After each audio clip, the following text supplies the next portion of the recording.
This disclaimer was copied without permission.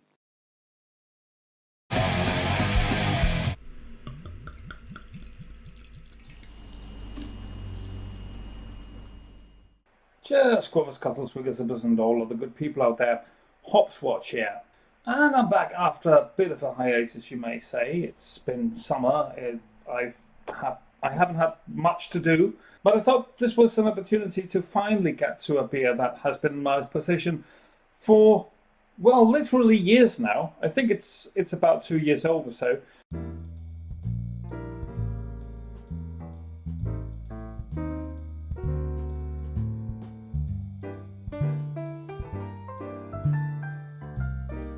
I know that I still had it in Copenhagen when I lived there, and that's more than a year ago now. So, about 2 years, I guess, this would have been dwelling in my cupboards and in my refrigerators. For some reason, I haven't got to it yet. It's from my favorite brewery, Amager Bryghus, so why wouldn't I have had it before? It's a question I can only ask myself. And only answer myself, probably because I'm stupid and I'm lazy.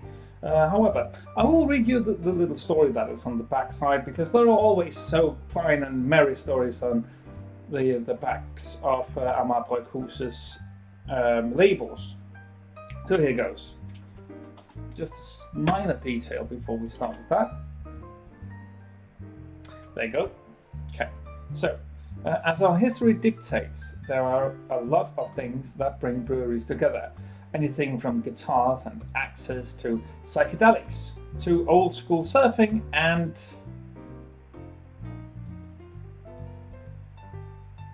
seriously, necrophilia.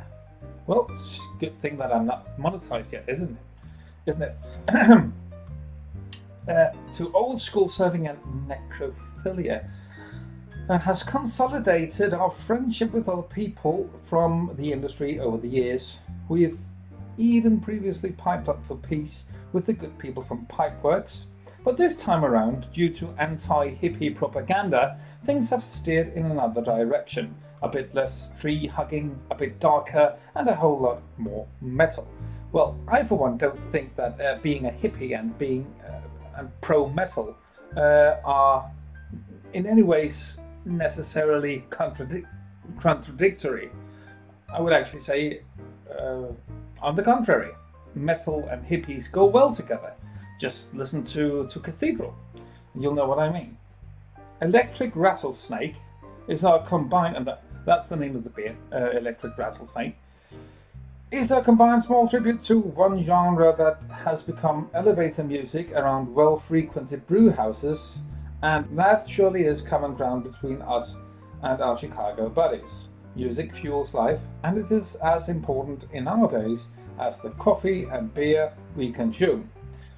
So if you know what it's like to hit the wall towards the second half of your shift, but still have a long way to go, thinking there is no way in hell you're going to make it out alive, and suddenly something whams the speakers that makes you feel the tip of your proverbial or not penis has been struck by lightning, and you have newfound motivation to finish strong, well then, this one is for you. A beer from metalheads to fellow metalheads, but with extended love to all who can appreciate the beautiful impact of music in one's life. This beer is a collaboration with Pipeworks Brewing, Chicago, Illinois, USA. From way before there were pandemics and stuff like that. Well, actually not, because we had pandemics before, of course, but this particular pandemic, of course.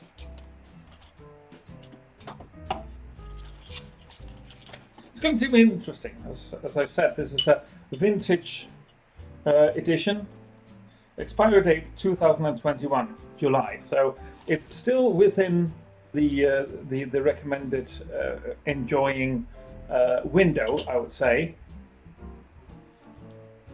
but it has matured for a couple of years. Let's see how it works. So it's difficult to get the cap off, which is hardly surprising for a barley wine.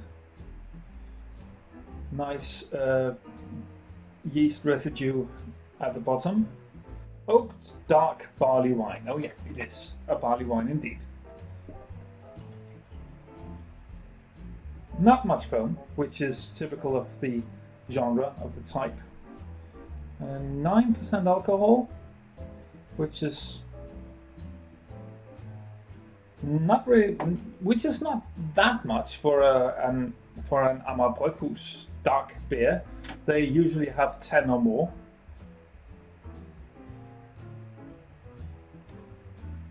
So a traditional smell of, I'll just take a photo for the blog. I will have to write an essay on this as well on my Danish blog if you aren't following it, and that would be because you don't master the Danish language. I can totally understand you.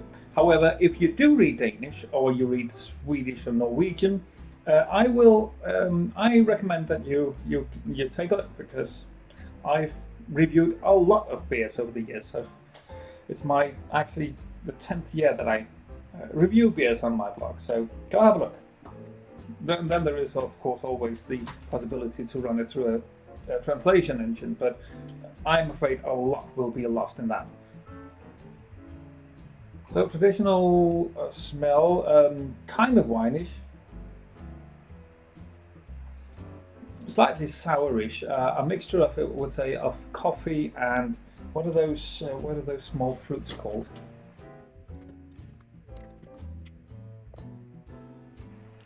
Pineapple cherries, is that really? I don't think that's what it's called. Cape gooseberries. Cape gooseberries and coffee. And some sugars, some dark sugars as well, along with Cape gooseberries and coffee. That would be the smell.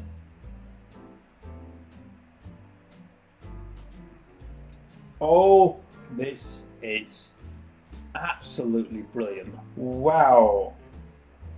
Oh.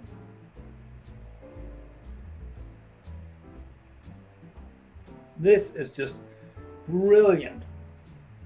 So rich, so sweet. It's like molten molasses, only without, of course, the heat. Just hugs your tongue. And your gums and the tonsils, and you've got the bitterness lingering at your tonsils, and the sweetness almost sticking to your tongue, but not in an uncomfortable way, in a soft way, like velvet against naked skin.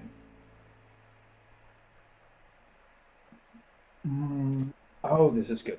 So this is a beer for enjoying over a long period of time, which gives me an opportunity to just touch a wee bit on Torben Søndergaard and what is going on with the Last Reformation at the moment. So he had his event going on in New Ipswich, New Hampshire. Not social distancing, not using face covering, as was actually mandated by the state. And as far as I can understand, the mandates weren't enforced this time around for some reason. So it was taking place on State Representative Paul Somero's private property. And maybe that was the reason why the mask mandate wasn't enforced. Maybe they weren't enough people, I don't know.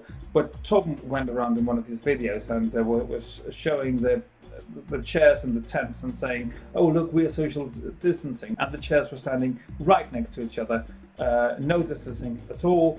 First of all, people were sitting very, very close side by side, and also very close back to front. So no social distancing, no use of masks. He doesn't care, and his behavior is absolutely reckless. So on the last night, something happened. There was a storm at the event, a literal storm, and his tent was wrecked by that storm. It was flattened, and people were actually caught, more or less, were caught in the storm under the tent as the tent was ripped off its poles. Tom claims that no participants were there at the moment and that there were only staff there at the moment. However, The staff seemed to consist of small children of 1 to 2 years old who were crying after the storm had ripped the tent to shreds.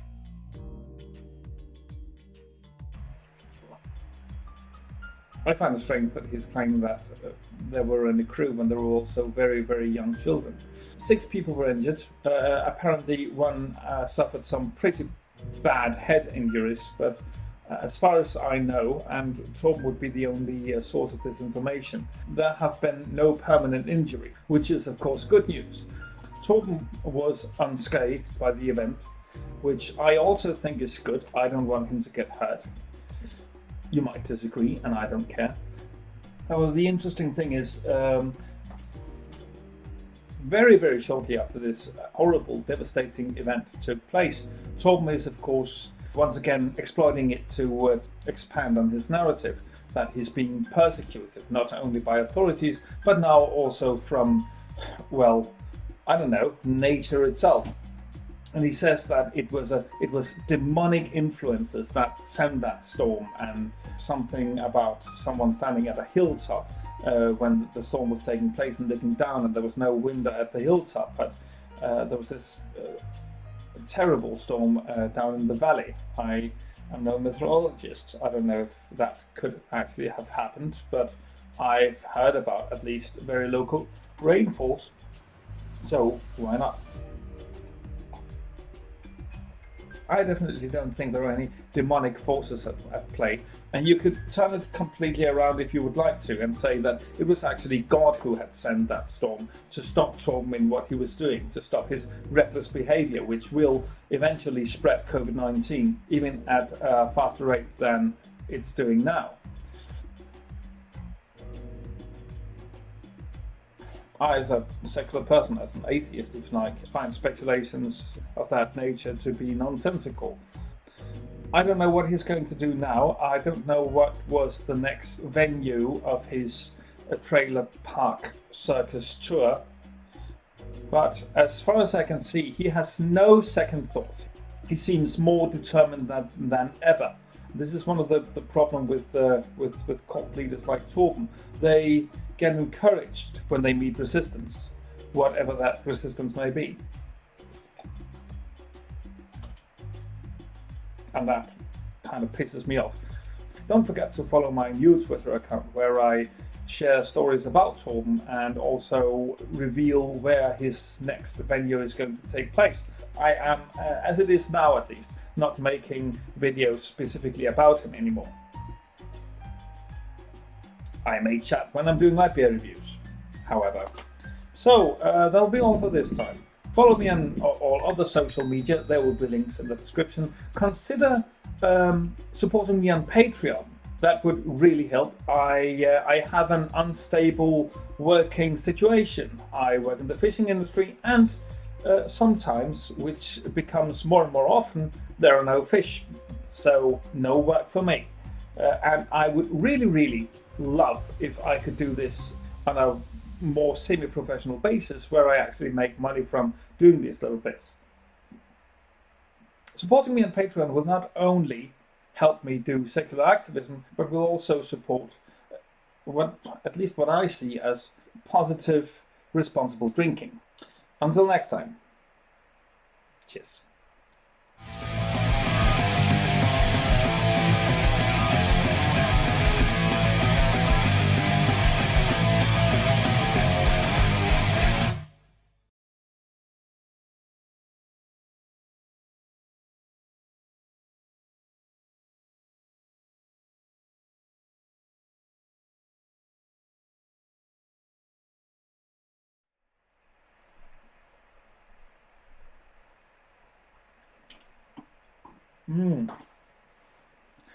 Oh yeah.